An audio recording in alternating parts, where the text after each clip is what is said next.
danda'u nagar gaarii hojii naa uummatu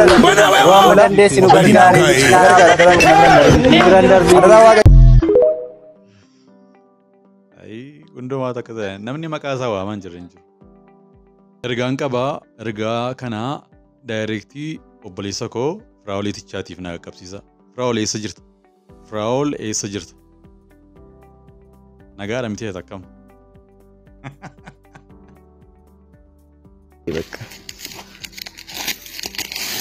Nagai isuma dhugaa. I'm sorry. Hin fayyadu.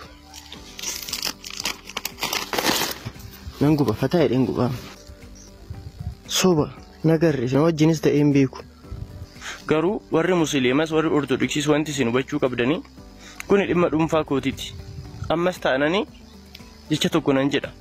Karaanis dhugaanis jireenyi Yesuusii isaan ala jireenyi bara baraan jiru garuu ani irraa deebi'eera jireenyicharraa. Guyyaa kaleessatti namoota baay'eetu dhugaa baanii namni 35 gooftaa Yesuusin fayyisaa lubbuusaa godhatee fudhatee jira.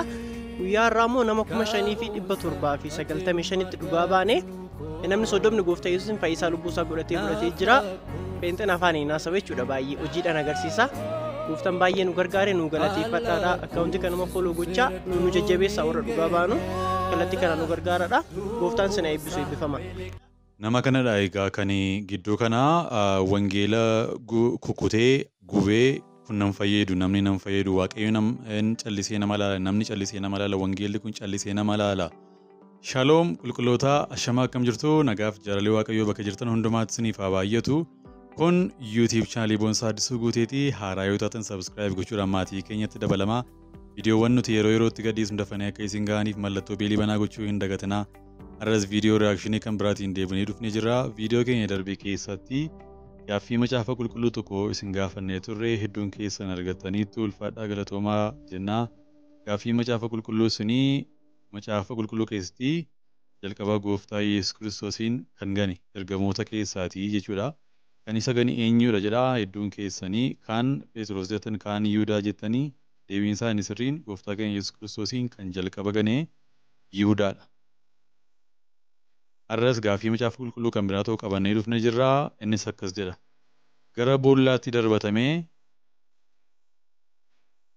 Gara boolla leencaatti darbatamee waaqayyoon kan tikfame kan lubbuun isaa oolee eenyudha? Gara boolla leencaatti darbatamee adabbiidhaanii jechuudha. Garuu waaqayyoon kan tikfame kan irraa hafe eenyudha? Deebii gaaffii kanaa comment section irratti deebisuu hin dagatinaa. Arras viidiyoowwan garaagaraa qabannee dhufnee jirra.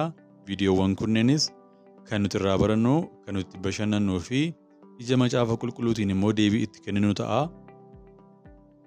Haga xumura sagantaa keenyaatti nu waliin turaan affeerraa keenya jaalalaati. Gidduu kana akkuma beekamu egaa sooshaal miidiyaa irratti tajaajilaa kan ofiin jedhu kanaan dura tajaajilaa kan ture. Gidduu kana immoo utuunni macaafa qulqulluu kukutee guggubuu argine sababii isaas ofii masaayyuu dubbatee jira. Mucaanii jechuudha maaliif guggubuu danda'e?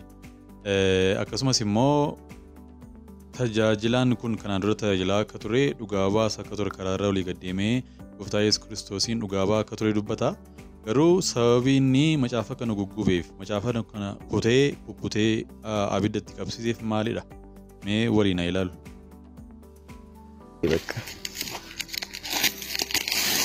Nagai isuma dhugaa. I'm sorry. Hin fayyadu. Nan guba fataa jedheen gubaa. Soba nagarre isin wajjinis ta'ee hin beeku. Garuu warri musliimas warri ortodoksiis wanti isin hubachuu qabdanii kun dhimma dhuunfaa kootiiti. Ammas ta'anii jecha tokko nan jedha. Karaanis dhugaanis jireenyi Yesuusii isaan ala jireenyi bara baraan jiru garuu ani irraa deebi'eera jireenyicharraa. Tolee egaati haala mucaa kanarraati wantoonni nuti hubannu tokko yoo jiraate abdii kutannaadha. Lamaffaan immoo gooftaa Yesuus Kiristoositti cichanii amantii dhabu, obsa dhabu. Akkasumas immoo wanta eeggatan tokko jarjaruudhaanii haala yeroo irratti hundaa'uudhaanii miira ofii isaatii ibsate gurbaan kun jechuudha. Egaa namoonni garaagaraa yaada garaagaraa ibsatanii jiru. Waa'ee obboleessa keenyaa kanarraa waa xiqqoo dubbachuudhaaf ni barbaade hamma dhumaatti dhaggeeffadha. Ergaa kana immoo namoota biraanis naagaa keessumaa obboleessa kana biraan illee naagaa dara. Namoonni baay'een viidiyoo kana gaafa ilaaltan guutummaa isaa jalatti koomentiin barreeffame persentii 90 ol persentii negatiivaadha. Namoonni mucaa kana jajjabeessanii gara gaarummaatti deebisuudhaaf yaada kennanii namoota baay'ee muraasa ta'aniiru. Ani garuu yaada warra kaaniitiin faallaa ta'e qabadheen dhufee jira. Mucaan kuni wanti inni godhe kun waan gaarii akka hin taane hundi keenya iyyuu beekamaadha. Garuu rakkoo kana fakkaatu kan qaban waldaa kiristiyaanaa keessatti kumaaf kitillee akka jiran baay'een keessan hin beekna. Tokko viidiyoon kana an seenaa tokko na yaadadha keessumaatii seenaa waldaa kiristiyaanaa keessatti namni Pooliikaarp jedhamu tokko gooftaa Yesuus Kiristoosiin namichi kun Pooliikaarp namni jedhamu kun hordofaa yookaan barataa wangeela Yohaannis isa jedhamu kan turedha. Waldaa kiristiyaanaa keessatti nama dhiibbaa guddaa uumedha jechuudha. Namni kun yeroo qabame yeroo wareegamuudhaaf jedhe akkas jedhe namoonni warri Roomaanii isa ajjeesuudhaaf jedhan kun gooftaa Yesuus Kiristoosii gooftaa akka hin taane ganiiti. Macaafni qulqulluu kunis sirrii akka hin taane ganiiti. Sidii sina ajjiisnu ittiin boonuu ittiin jedhan. Namni kun garuu fuulaa fuulatti staadiyeemii guddaa keessatti gooftaa Yesuus Kiristoosiin ganuu hin danda'u inni gooftaa kooti. Macaafa qulqulluu kana dhiisuu hin danda'u inni qajeelchaa jireenya kootiiti jedhee dhugaa ba'ee jechuudha. Namichi kunis yeroo sanaa ajjeefame waraanamee ajjeefame staadiyeemii keessatti jechuudha. Zayitiin itti naqamee abiddaanis gubame.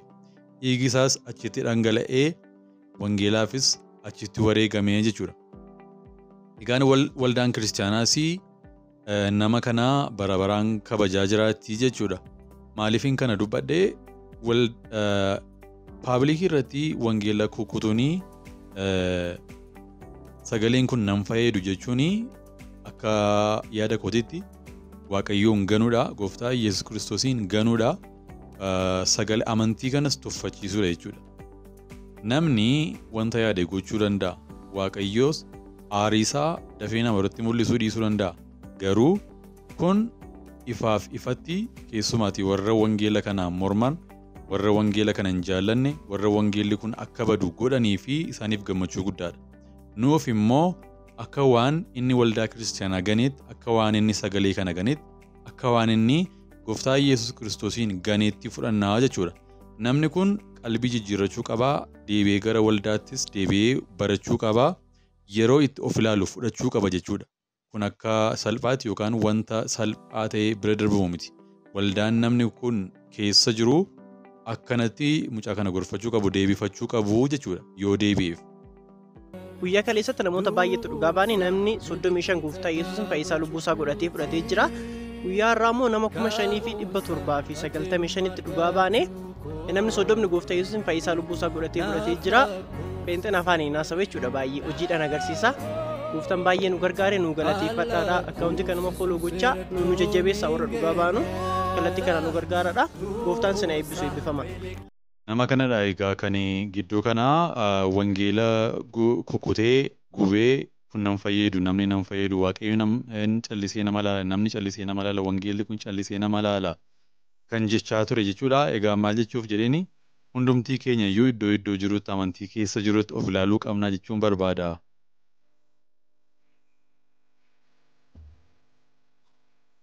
For me,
Firoo baay'ee sodaa akkam nagaa keetti maaloo na gargaari rakkadheen jira baay'ee rakkadheen jira na gargaari maaloo rakkadheen jira adaraa kee na gargaari waan ma dandeessu waan humna kee danda'u na gargaari hojii naa humna waan dandeessu nu gargaari adaraa waaqa Firaa'ol eessa jirta? Firaa'ol keenya cimaa keenya sooressa keenya abbaa qabeenyaa keenya Firaa'ol eessa jirta? Si waamaan jira? Na argaa jirta? Firaa'ol jechaa jira sabni hundumtu. Eessa jirta na argaa jirta? YouTube yoo kana argaa jirta subscribe na godhi jedheen. YouTube yoo kana subscribe na godhi, like na godhi, comment na godhi, okay? Firaa'ol. Haala sabni kun keessa jiru ibsuuf jedheeni egaa sabni kun akka kanatti Firoo baay'ee sodaa akkam nagaa keetti maaloo na gargaari rakkadheen jira baay'ee rakkadheen jira na gargaari maaloo rakkadheen jira adaraa kee na gargaari waan ma dandeessu waan humna kee danda'u na gargaari hojii naa humna waan dandeessu nu gargaari adaraa waaqa gundumaa takka ta'e namni maqaa isaa waaman jiru hin jiru. Ergaan qabaa ergaa kanaa daayirektii obboleessa koo Firaa'olitichaatiif na qaqqabsiisa. Firaa'ol eessa jirta? Firaa'ol eessa jirta? Nagaadha miti akkam?